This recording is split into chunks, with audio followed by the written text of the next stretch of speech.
You're live. Let's do it live!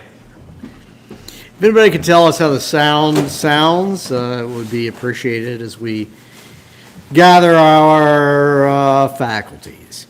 Brett and I are on our own this week. No!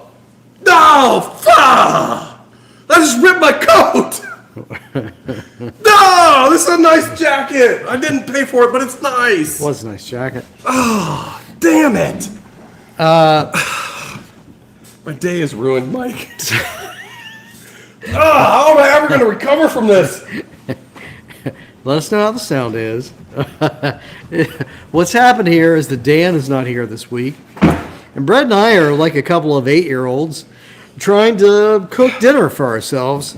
Using the stove, cooked mac and cheese, and Brett's tearing his clothing and whatever. I am so mad about that. I'm not going to get over that. I did notice that was very nice. Very nice jacket. I would never buy Lululemon anything, but damn it, am I pissed that I ruined what jacket I had. I'm pretty sure you can get it stitched. Yeah. A little stitching. Okay. Does it work? Does it look good? Does it sound good, everybody? Sounds fine, says Julia.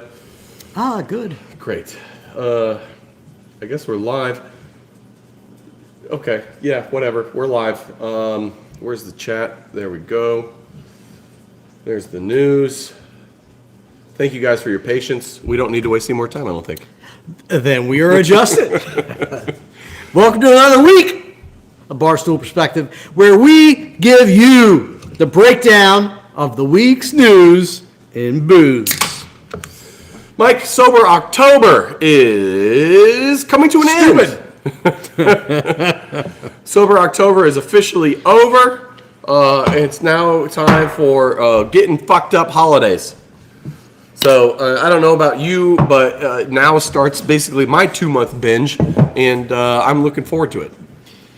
I mean, fall is, it's my favorite season in general. It's also just kind of a nice time to drink, fall and winter. Mm-hmm. I don't understand Sober October. I mean, there is an alliteration there, I guess. Mm-hmm. But otherwise, it's just dumb. If I'm going to take a month of sobriety, and I do vow to do so frequently, it just never happens. I'll do it someday, too. January makes sense. I think July makes a lot more sense than October. I don't know who... Like October, it's Halloween, it's fall. I don't know, it's just like a nice time to drink. At least in Cincinnati, and Kentucky, and the areas in the Midwest. October is when it really starts getting good drinking weather. Yeah.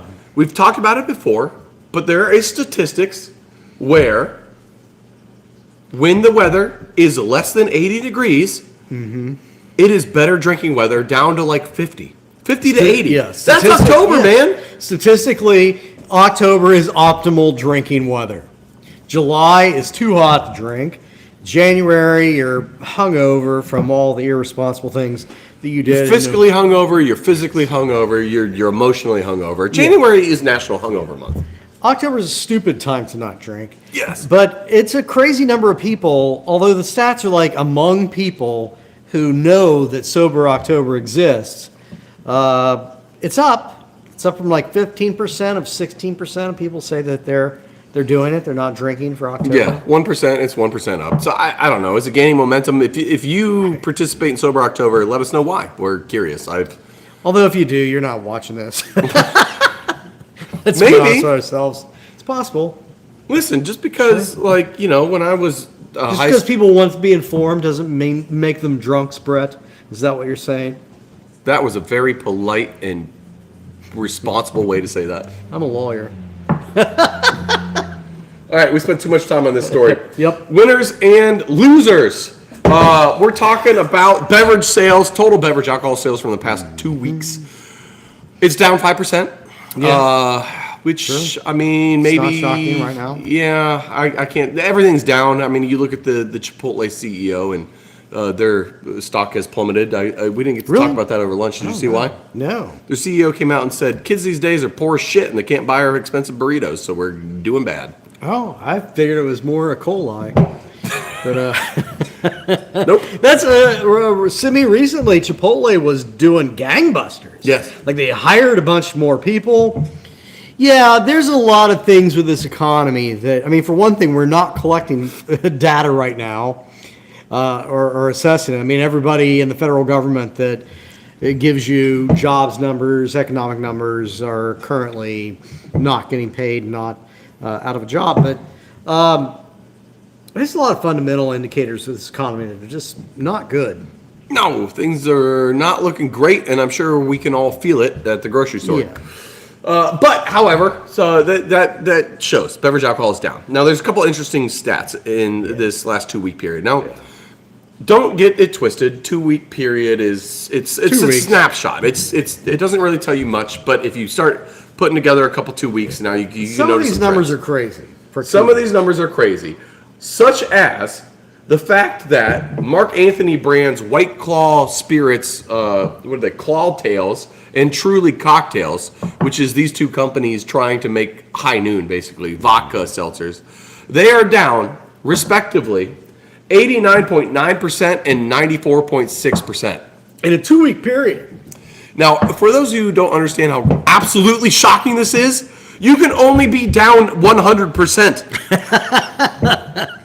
We're not great at math, but that is how it works. If you were selling 95 White Claw Tails in a week, you sold 10. 5. Or 5 for the Trulies. Like, that is insane. That's an insane amount. That is basically zero. It is dead. Those products are dead. You do not recover from that. What I don't even understand. I mean, that is such a loss of momentum. What explains it? Everybody just woke up one day and realized this sucks. Booty? Yeah, I don't know. It's not good. But AB InBev has a product that's up a lot, like a crazy lot. Yes, yeah, that's a great point. Thank you. Anheuser-Busch Cutwater Spirits is up 186%. What the hell is Cutwater Spirits? It's cocktails in a can. Yeah, I've never even heard of it, let alone drank it.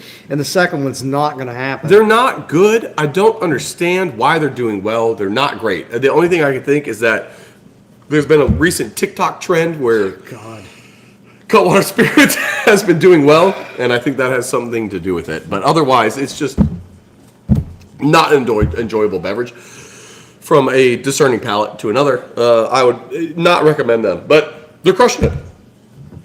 They're absolutely crushing it. Is there a day where we can get past TikTok dictating, like, everything? Like, we all know, growing up, when we were children, whatever was popular spread like wildfire. Yeah. It just happens faster now with TikTok, and it goes more nationally. Rather than just being constrained to your school, it's everywhere. I assume, like, when I was growing up, all the rage for like 2 weeks was fucking yo-yos. Everybody had a yo-yo. And then all of a sudden they were gone. But, you know, did you have anything like that? Probably. Abacuses, did those get popular? Yes. Yeah, they were very popular, Brett. They were. We didn't have to count on our fingers and our hands anymore. You prick. California. California grape harvest is complete, or near complete. As complete as it's going to be at this point in time. Shit! Are they, though? No. No, they're not. Let's They're pretty screwed. Let's set the stage here. Last year, California pulled out 100,000 acres of grapevines because they just weren't selling. So coming into this year, we're 100,000 acres down. All right? Now, coming into that with that knowledge, this year, 30% of the grapes grown were not picked or will not be sold. That is a massive amount. That is so much. 30%. I mean, it takes you years and years and years and a gazillion dollars to grow grapes. Yes. In California. Yes. 30% of them are rotting on the vine. And you know what that is batshit. And you know what margin farmers probably make? It's not high. If they're getting 30%, they're doing good. Yeah. So if every farm loses 30%, which is obviously not an equal spread, but if every farm's down 30%, that's your profit margin gone. Yeah. So you're lucky to break even. So we're about to see a fire sale on vineyards. we might be able to get into the vineyard game. Let's start making wine. You want to retire to Napa? Yeah. All right. Yeah. If you guys also want to retire to Napa with us, send us your bank account information and how much money you want to send to the Brew Skies Napa Fund, and we'll make a withdrawal and include you in said equity. Our wine will contain less than 2%. Quality? Wholesomeness? Poison? The poison. What's the antifreeze? Yeah, good. Yeah. New Mexico is number 1. Yes! Love that state! I've only been there once, actually. I've never been, but they've been killing it. Quite literally, the people in their state, they're dying from alcohol. This isn't actually a funny story at all. I really bombed that transition. 30 years. It's news this week because there's legislation. They want to increase the liquor tax in New Mexico and put more of the money that they're getting from liquor tax into rehab facilities. Because they have for 30 years led deaths from alcohol. I don't know exactly what's going on down there in New Mexico. It is probably... There's some Native American stats yeah. that are probably boosting this thing in general. And Native Americans don't... There is a genetic thing. That was also in the news this week. There's more like science on these specific genetic triggers with how you process alcohol. Sure. How some people tolerate it better and some people less. Sure. Native Americans, for whatever reason, have some genetic marker that they don't process alcohol well. So that is probably a big chunk of it. Well, there's that whole Asian flush thing, and I don't know whether the history of how Native Americans came here or not is whatever, up for... Well, Mormons say that they're Jewish, Brett. Mormons say Native Americans are Jewish or Mormons are Jewish? No, Mormons say Native Americans are Jewish. I think they've backed off that in recent years, but yes, that was a big part of it. That was one of the big tenets of the Mormon religion.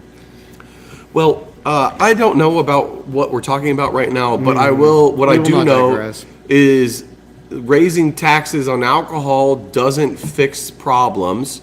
And while I think rehab facilities are great and we should have them, that also doesn't fix the root cause problem. You're just fixing the symptoms via rehab. The issue here is that the people that often suffer the most via poverty and the lack of infrastructure are those on Native American lands and tribal suffer lands. Because they're poor as shit. Exactly. The problem here is reservations, ghettos, trailer parks.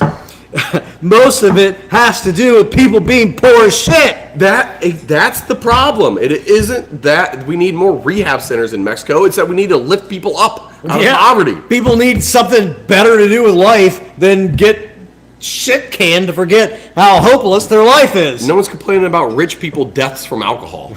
No, I wish there were more of them.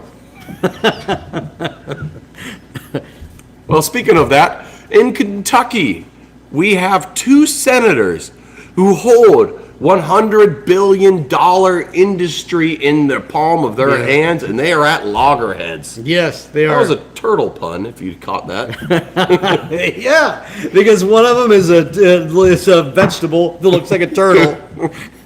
Mitch McConnell has really spearheaded the effort to criminalize hemp drinks and these hemp-derived products on a national level, and there are now 37 attorney generals from states, a lot of them, where these hemp drinks are making people money and jobs, who have asked Congress to criminalize hemp beverages.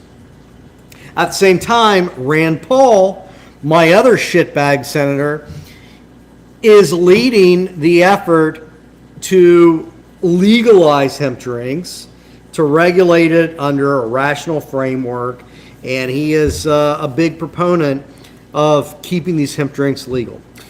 Do you remember the day when Rand Paul, and wasn't his dad in Congress? No, his dad ran for president. I mean, I don't know, maybe he was in Congress. I don't think so. Well, I think he was just like a dentist or some shit. But well, it doesn't matter. I don't know. I remember a time when Rand Paul felt like the crazy person in Congress. He felt like the libertarian, like, oh, you're a little bit into conspiracy theories, and He was like libertarian, yes. you're saying some weird shit, man. But like, whatever you do, you like RFK before he became dangerous, like that was cool. Yeah. And I never really expected to like side with him on a lot of things, but my God, the fact that Rand Paul is the voice of reason. Yeah. In 2025, it tells you where we're at. it tells you where we're at. We're in dangerous territory. And that MFer is 100% on page with this. Yeah. Rand Paul is exactly right. He couldn't be more right about this. This is the new cash crop for his home commonwealth. He's been like solidly right several times in the past month. And it used to be like at least once a year Rand Paul was right about something. Yeah. He's like consistently right now about not like everything, but a lot more frequently. And it is absolutely, there's this weird thing with Kentucky that is historic. Kentucky is usually just embarrassing to me that I live there, but it's a beautiful state.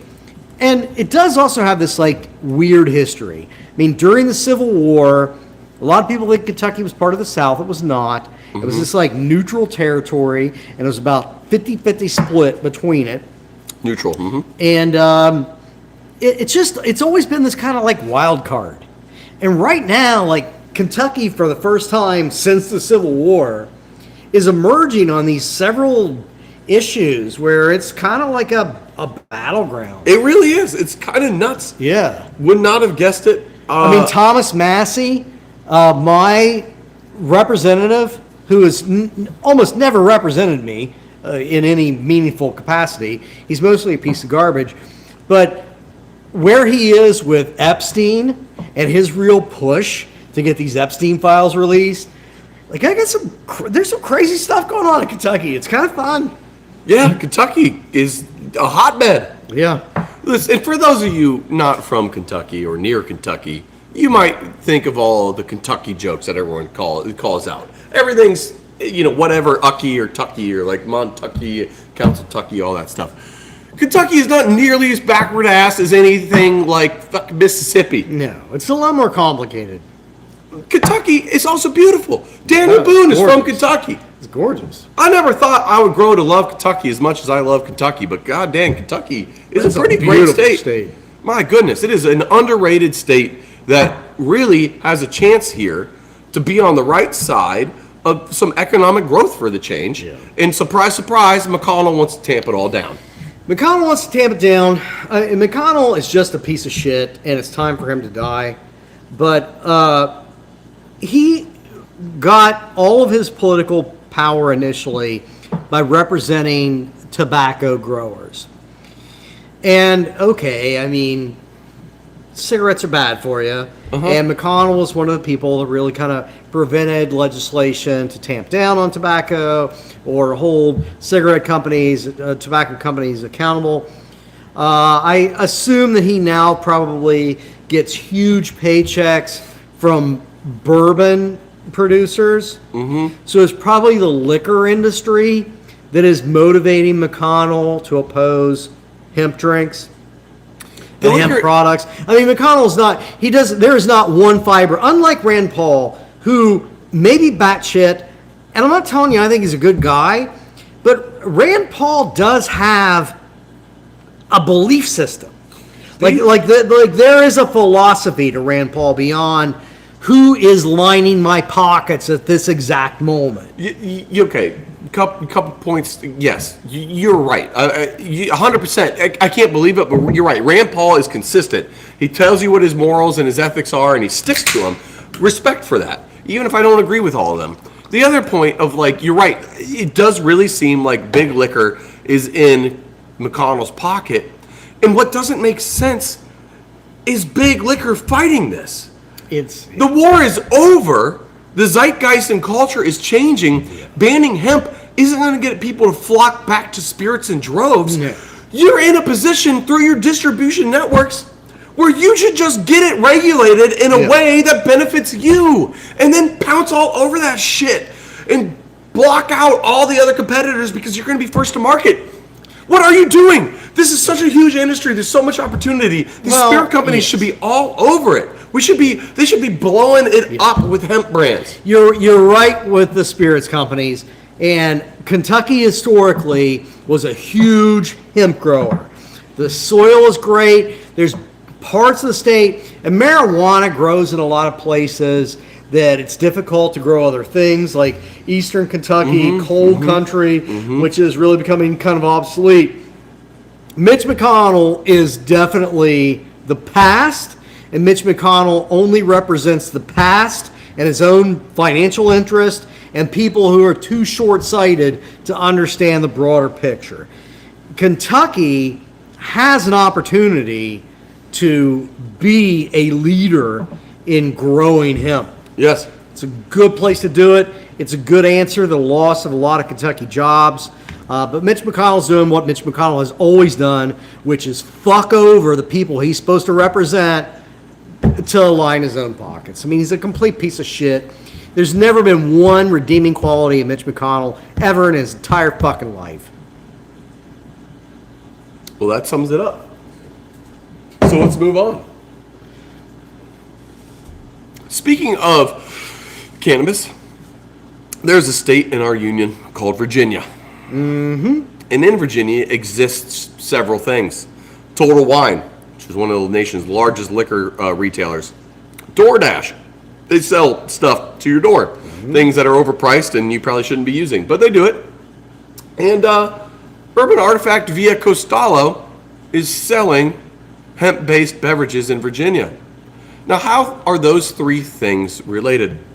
Those three things are related, Brett, because DoorDash and this skeevy little company called Urban Artifact Brewery, just called Urban Artifact actually, but it's a brewery, is being sued for $80 million.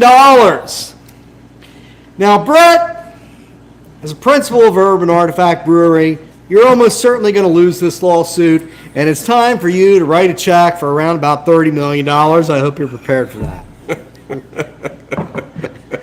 Actually, to be clear, I do not represent Urban Artifact, and Brett is not opening his mouth about this, but there's a lawsuit filed for $80 million, and it is a complete horseshit lawsuit.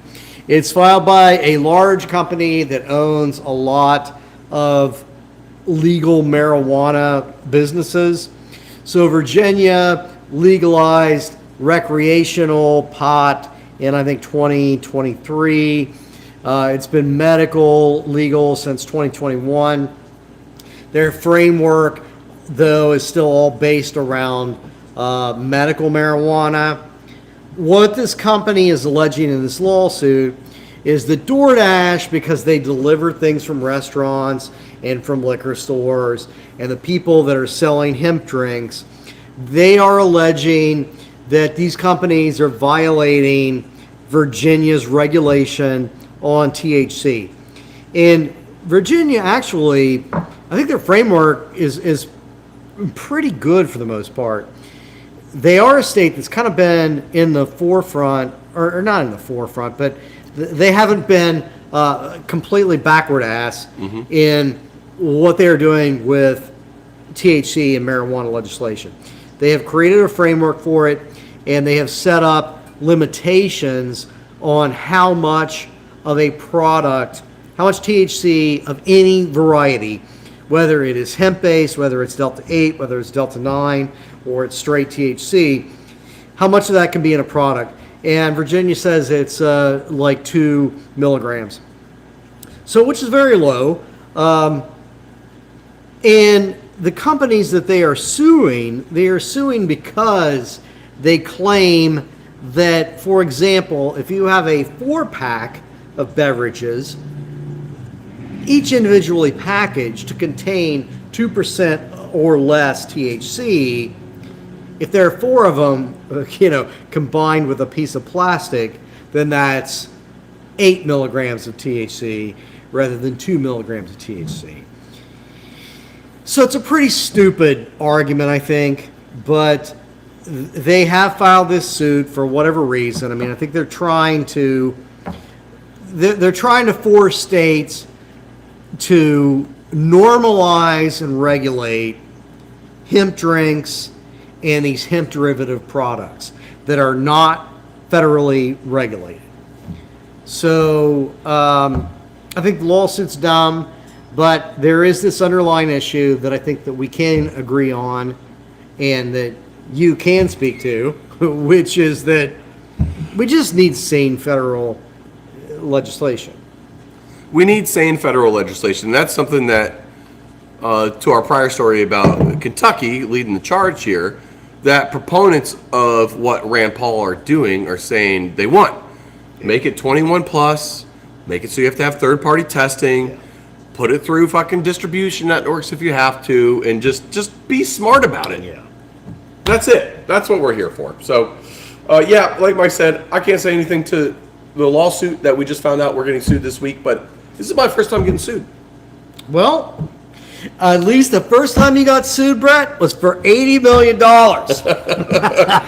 doesn't even feel real. That's a dumb amount of money. I think it's ballsy. It's fantastic. I have $800 cash in my bank account. I wouldn't. I'm poor shit. I mean, I know you, man. I'm probably going to sue you at some point. I'm not going to expect to collect more than $8,000. You'll be lucky to get that. Cancer is up in the Midwest. Fantastic! Not really at all. I'm not talking about the star sign of Mike's favorite stripper. I'm talking about actual cancer. And this is a lot more sad than we'd like to believe. Yeah. But cancer's up about 5% Midwest versus the nation as a whole. And It's down as a whole, as a nation. Oh, it's down as a whole. Yeah. So we're up 5% and the nation's down. Well, Ohio is not in this statistic, actually. It sort of stops at Indiana. It's these heavy corn growing states, the Corn Belt. So it's Minnesota, it's Indiana, it's Iowa. Illinois. Iowa rates are really bad, Illinois. And it looks like if you were to point fingers as an intelligent person, you'd say, oh, well, the groundwater is actually way worse quality in recent years than it ever has been, in large part due to industrial farming. Yes, because there are stats and data that show that. And that groundwater contains pesticides and parts of fertilizers, and yes. However, if you were a logical person, you would probably conclude huge corporations and the chemicals that they use are poisoning made by Americans. Huge corporations are giving people cancer in these states. However, we live in America. You will be led to believe instead is that you're going outside and having UV exposure. Mm-hmm. You're drinking. Because Midwesterners are known so much for their sunbathing. Yep. You going outside all the time. You drinking too much. You Midwesterner alcoholic. And you just being fat as F is what's leading to these cancer rates. Yeah. Not the fact that we have poisoned groundwater. Yeah, I mean, it's crazy how blatantly corrupt this discussion is becoming. Yes. That there is this desire, the Iowa Health, whatever the hell it's called, I don't remember, there's some official organization. They're like, well, the Iowans, they're drunk. I mean, they drink more than national average. And Iowans do a lot of dumb shit. Mm-hmm. I mean, their rate of obesity is higher than the national average. They are fat as hell. They are, in fact, drunk as hell. But I think that when you look at these patterns, it's also the idea that you're going to blame alcohol in any part for this rise in cancer in these specific areas where you're seeing all of these chemicals being shoved into these people. It's just batshit. But it's also a testament to like where we're at right It's like now. when all the bald eagles were dying because the eggs were too thin, the shells, the eggs. It's like saying, oh, it's because the eagles are too fat. That's the argument they're making here. The eagles are so fat, they're crushing the eggs. Yeah. Like, no, that's not the case. It's probably the fact that the Eagles were getting poisoned. That was the problem. Yeah. Now, does diabetes have anything to do with how fat you are? Yes. But I don't think the cancer rates really do. Mike, we are not going to get to the big story we had this week of 12 reasons craft breweries are dying off and hitting on those points. Okay. We are well into our time. But we can't, unless you want to just do a double-length episode today. We do that next week. Next week we can do, here's your teaser. Because both of these are cool stories, actually. Yeah. The 12 big reasons the craft beer is dying. Mm-hmm. Somebody wrote an article this week that was actually smart for a change. Mm-hmm. And we have the 10 biggest booze heist stories in America, or in global history, actually. We'll do a little listicle episode next week. Yeah, we can do I this. dig it. Mm-hmm. All right, well, we'll end on this. Something strange is going on in Canada. In Ontario, the Diageo facility that makes Crown Royal has been up for sale.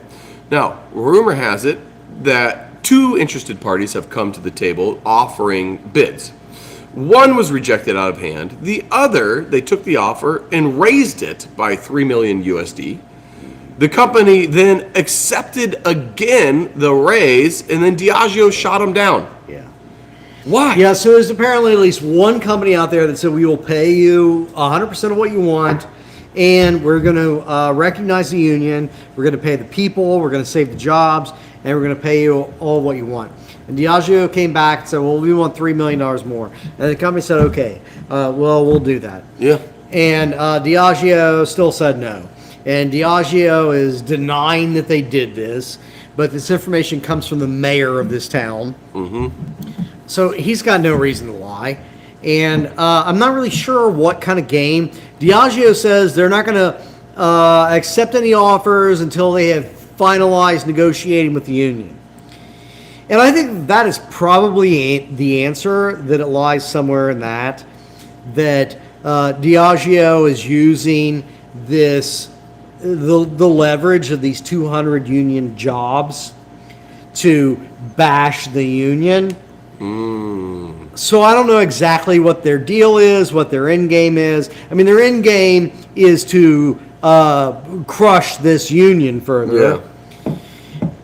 And their end game is to move some amount of this operation to the United States so that they can drop to their knees and cock gobble Trump for tariff breaks and tax breaks. So they're using the sale as not as a means to sell the facility, but as a means to break the union. Break the union and bribe Trump. Interesting. Yeah, that's my speculation. I do not know these things to be fact, but there is definitely something going on in whatever the hell this name is. This is a level of grease that I can accept as fact. Yeah. It is not fact. It is our conjecture, but it's plausible. It definitely tracks with the company that thought P. Diddy was a perfect spokesperson for their company. And we all know how that worked out. Fantastic. He's going to get a pardon soon. Well, my glass is empty, Well, and that, you know what that means? It's time to wrap First of this all- crap up. a little beer in there Oh, because thank you. bad luck toast with First of all, I don't believe in bad luck. Second of all, I've never heard of that before, but whatever. Cheers, Mike. Cheers. We love you, people. We'll see you next week, where we're going to have some lists that are a lot of fun. It's Halloween. 28 years later. Good movie. Saw this week. And if you're still with us at this point in time in the episode, which is at the very end, please leave us a note and tell us your favorite thing about producer Dan. Yeah. Like his absence. All right, we're out. We love you, Dan. Oh, shit, I got to get up and turn it off on the thing.